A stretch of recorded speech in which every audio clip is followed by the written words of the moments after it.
dear students. Welcome. Today I am going to discuss chapter number 7, that is the Kingdom Protista. आज हमने नया chapter शुरू करना है, that is about the Kingdom Protista.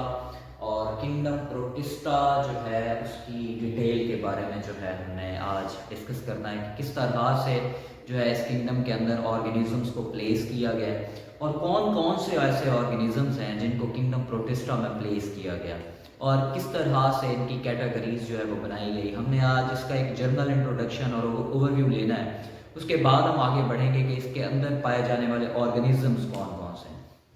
सबसे पहली बात तो ये थी कि अर्नेस्ट हैकल ने उस टाइम यूग्लिना को देखा। यूग्लिना को जब ऑब्जर्व किया तो उससे ये पता चला कि यूग्लिना जो है वो किसी भी किंगडम में फिट नहीं आ रहा। यूग्लिना ना तो प्लांटी के अंदर फिट आ रहा था, ना एनिमेलिया में फिट आ रहा है, ना वो मोनेरा के अंदर फिट आ रहा है।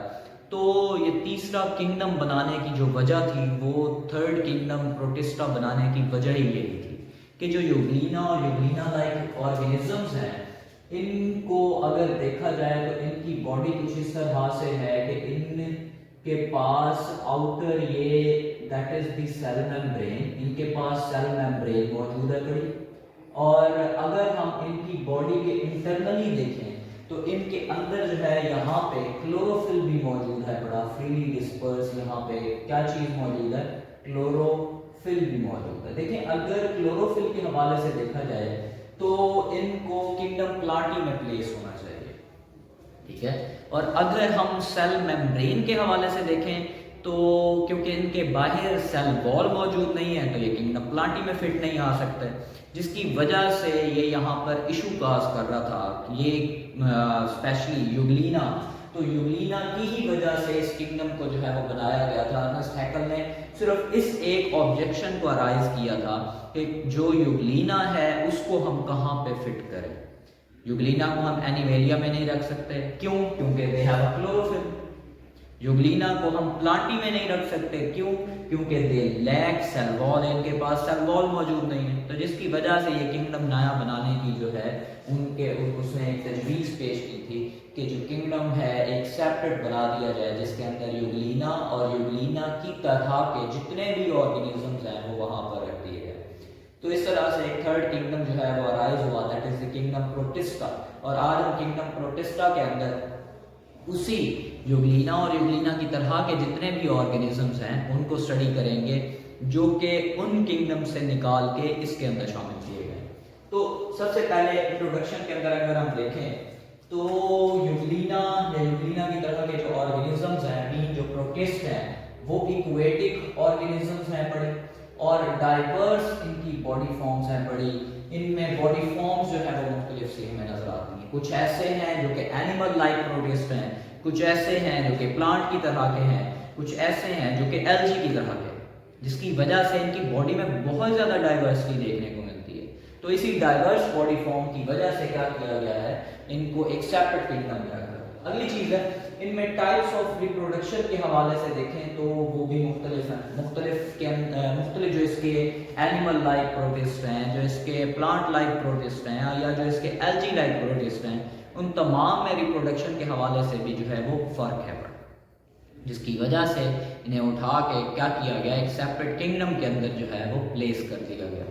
इसी तरह अगर हम इनके मोड ऑफ न्यूट्रिशन को देखें तो मोड ऑफ न्यूट्रिशन भी और इनके जो लाइफ स्टाइल्स हैं वो भी इन्हें बहुत ज़्यादा डाइवर्स बनाते हैं दूसरे ऑर्गेनिज्म से। मोड ऑफ न्यूट्रिशन भी और इनका लाइफ स्टाइल जो है, इनके जो बाज़ दफ़ा ये ससाइल किसी चीज़ के साथ अपने आप को अटैच करके जो है वो रह जाता है, बाज़ दफ़ा ये मूवमेंट जो है वो शो करते हैं। बाज़ ऐसे हैं जो कि डिफरेंट प्लांट्स को इफेक्ट कर रहे होते हैं, जैसे for example fungi like protist. हम आगे चल के इनकी डिटेल्स के बारे में पढ़ेंगे। कुछ ऐसे हैं जो कि जिनका मोड ऑफ न्यूट्रिशन और तरह से है, वो पैरासिटिक बिहेवियर शो करते हैं। कुछ ऐसे हैं जो कि ऑटोट्रॉफिक बिहेवियर, जैसे ये जिसके पास क्लोरोफिल है बड़ा। कुछ ऐसे हैं जो हेट्रोट्रॉफिक बिहेवियर शो करते हैं। तो इन वेरिइंग मोड्स के ऊपर जो है, ये जो चेंजिंग मोड है इनके पास, इस डाइवर्स मोड की बेसिस के ऊपर क्या किया गया, सेपरेट किंगडम को बना दिया गया। इसके बाद है जी किंगडम ऑफ एक्सक्लूजन, इसको कहा जाता है। That is the important short question. अक्सर जो है वो शॉर्ट क्वेश्चन में से पूछ लिया जाता है कि why kingdom protista is known as the kingdom of exclusion. Kingdom of exclusion इसे क्यों कहते हैं? ये इंपॉर्टेंट शॉर्ट क्वेश्चन के तौर पर अक्सर पूछा जाता है।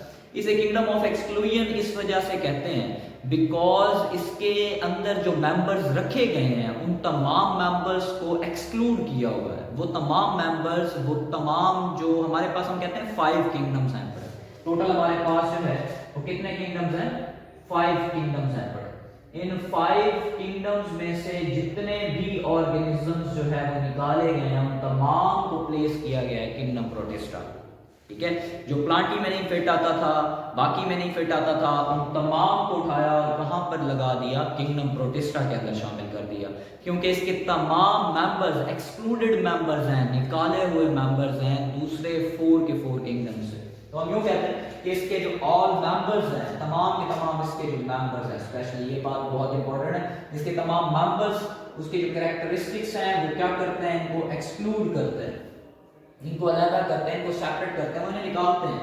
बाकी जितने भी 4 किंगडम्स हमारे पास हैं बड़े, लाइक किंगडम प्लांटी है, किंगडम एनिमेलिया है, किंगडम प्रोटिस्टा है, किंगडम फंजाई है, उन तमाम चारों किंगडम्स में से जितने भी इसके मेंबर्स के कैरेक्टरिस्टिक्स हैं वो इन्हें एक्सक्लूड करते हैं। ठीक है, क्योंकि ये वाले मेंबर्स के कोई भी कैरेक्टर उनके साथ नहीं है, इस वजह से ये सेपरेट किंगडम जो था वो बना दिया गया।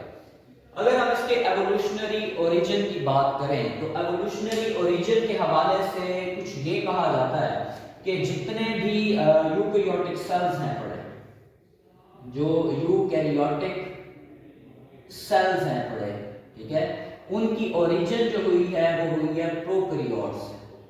ठीक है, प्रोकैरियोट्स से ये ओरिजिनेट हुए हैं। जो यूकैरियोटिक सेल्स हैं इनकी जो ओरिजिन है वो ओरिजिन कहां से है? बेसिकली इनकी ओरिजिन है पड़ी प्रोकैरियोट्स से। ठीक है, और हम ये कहते हैं कि सबसे पहले जो प्रॉपर्ली यूकैरियोटिक सेल्स इवॉल्व हो रहे हैं, सिंपलर यूकैरियोटिक सेल्स, वो कौन सी चीजें हैं? वो है प्रोटिस्टा, प्रोटिस्ट हैं। प्रोटिस्ट जो होते हैं ये बेसिकली यूकैरियोटिक सेल्स की एवोल्यूशन यहां से हुई। सबसे पहले प्रोटिस्ट ही थे जो कि यूकैरियोटिक सेल्स पर मुश्तमिल थे। तो प्रोटिस्ट से आगे चारों चीजें बनी हैं, मतलब प्रोटिस्ट से ही जो है वो आगे कहते हैं, ये कहा जाता है, ये माना जाता है कि फंजाई बना है। प्रोटिस्ट से ही कहा जाता है कि एनिमेलिया बना है। ठीक है, प्रोटिस्ट से ही आगे कहा जाता है कि प्लांटी जो है ये बने हैं। ठीक है, तो देखें प्रोटिस्टा ही माना जाता है प्लांटी, एनिमेलिया और फंजाई का एंसेस्टर। ठीक है, हम यूं कहते हैं कि जो यूकैरियोटिक सेल्स हैं इनका ओरिजिन कैसे हुआ है? प्रोकैरियोट्स से। और प्रोकैरियोटिक सेल्स कौन से हैं? मींस के वो बैक्टीरिया वगैरह जिसमें शामिल है किंगडम प्रोकैरियोटिक। तो हम यूं कहते हैं कि जो यूकैरियोटिक सेल्स हैं इनसे किस चीज की इब्तिदा हुई है? यूकैरियोटिक सेल्स पहले कौन से थे? प्रोटिस्टा। फर्स्ट ओरिजिन जो है वो प्रोटिस्टा की। जो यूकैरियोटिक सेल्स में जो फर्स्ट ओरिजिन है, ठीक है, यूकैरियोटिक सेल्स की जो फर्स्ट ओरिजिन है वो क्या है? यूकैरियोटिक सेल्स में फर्स्ट ओरिजिन बेसिकली क्या चीज है पड़ी? वो प्रोटिस्टा है। और प्रोटिस्टा से ही प्लांटी भी बना, प्रोटिस्टा ने प्लांटी को भी बनाया, प्रोटिस्टा ने एनिमेलिया को भी बनाया, प्रोटिस्टा ने फंजाई को भी बनाया। तो ये माना जाता है कि प्रोटिस्टा ही बेसिकली ओरिजिनेट कर रहा है किस चीज को? प्लांटी को, एनिमेलिया को और फंजाई को। इस लिहाज से एवोल्यूशनरी ओरिजिन इनकी बहुत ज्यादा इंपॉर्टेंट है। जितने भी फॉर एग्जांपल एनिमेलिया में हम लोग शामिल हैं या जितने मेंबर्स शामिल हैं वो तमाम के तमाम ये माना जाता है प्रोटिस्टा से बने हैं। प्लांटी में जितने भी प्लांट्स हैं वो ये माना जाता है कि प्रोटिस्टा से बने हैं। इसी तरह फंजाई में जितने भी ऑर्गेनिजम्स हैं वो ये माना जाता है प्रोटिस्टा से बने हैं। लेकिन प्रोकैरियोट्स जो हैं वो इनसे सेपरेट है, क्योंकि प्रोकैरियोटिक सेल्स से ही बेसिकली यूकैरियोटिक सेल्स जो है वो बन रहे हैं। कैरेक्टरिस्टिक्स क्या? कैरेक्टरिस्टिक्स के हवाले से देखा जाए तो इसके जो मेंबर्स हैं पड़े किंगडम प्रोटिस्टा के, ये यूनिसेलुलर भी हैं, ठीक है, और सिंपल मल्टीसेलुलर भी हैं पड़े। इनमें से कुछ ऐसे हैं जो कि क्योंकि एवोल्यूशन हो रही है ना प्रोटिस्टा से, प्रोकैरियोट से सॉरी यूकैरियोटिक सेल बन रहे हैं। तो इनमें कुछ ऐसे हैं जो कि यूनिसेलुलर भी हैं, कुछ ऐसे हैं जो कि सिंपल मल्टीसेलुलर भी हैं, कॉलोनीज भी बनाकर ये रह रहे होते हैं। हम चल के आगे देखेंगे कि कुछ ऑर्गेनिजम्स कॉलोनीज की फॉर्म में मौजूद हैं पड़े, कुछ यूनिसेलुलर ऑर्गेनिजम्स हैं पड़े, कुछ जो है इसमें सिंपल मल्टीसेलुलर ऑर्गेनिजम्स हैं पड़े, और यूकैरियोटिक सेल ऑर्गेनाइजेशन इनके पास मौजूद है पड़ी। देखिए मैंने वही बात की कि यूकैरियोटिक सेल्स हैं, यूकैरियोटिक सेल्स जो बने हैं वो क्या है, प्रोटिस्टा बेसिकली यूकैरियोटिक सेल्स पर मुश्तमिल होता है। ये प्रोटिस्टा जो है ये यूकैरियोटिक सेल के ऊपर मुश्तमिल होता है, प्रोटिस्ट, ठीक है। तो ओरिजिन यूकैरियोटिक सेल की कहां से हो रही है, प्रोटिस्टा से, और प्रोटिस्टा से ही ये तीन किंगडम जो है वो बन रहे हैं। प्लांटी भी इसी से बन रहा है, एनिमेलिया भी इसी से बन रहा है, और फंजाई भी इसी से बन रहा है। तो यही पॉइंट यहाँ पर this one is important point कि ये जो है यूकैरियोटिक सेल की ऑर्गेनाइजेशन बेसिकली यहाँ से स्टार्ट हो रही है। कहाँ से, किंगडम प्रोटिस्टा। तो ये यूकैरियोटिक सेल बेसिकली जो है इसकी ओरिजिन करवा रहे हैं, और ये ऑर्गेनिज्म जो है यूकैरियोटिक सेलुलर ऑर्गेनाइजेशन इनके अंदर पाई जाती है। वही बात जो मैंने अभी आप लोगों को कही कि ये ऑर्गेनिजम्स यूकैरियोटिक सेल्स हैं, और इन्हीं से ही यूकैरियोटिक सेल्स बेसिकली हैं इनके पास, और इन्हीं से ही क्या बने हैं, प्लांटी बने हैं, ठीक है। और इन्हीं से ही दूसरी चीज क्या बनी है, एनिमेलिया बना है, और इन्हीं से ही तीसरी चीज कौन सी बनी है, फंजाई बना। तो ये कहा जाता है कि ये यूकैरियोटिक सेल्स जो हैं वो क्या है, वो यूकैरियोटिक सेल्स हमारे पास किंगडम प्रोटिस्टा के ऑर्गेनिजम्स हैं बड़े, किंगडम प्रोटिस्टा।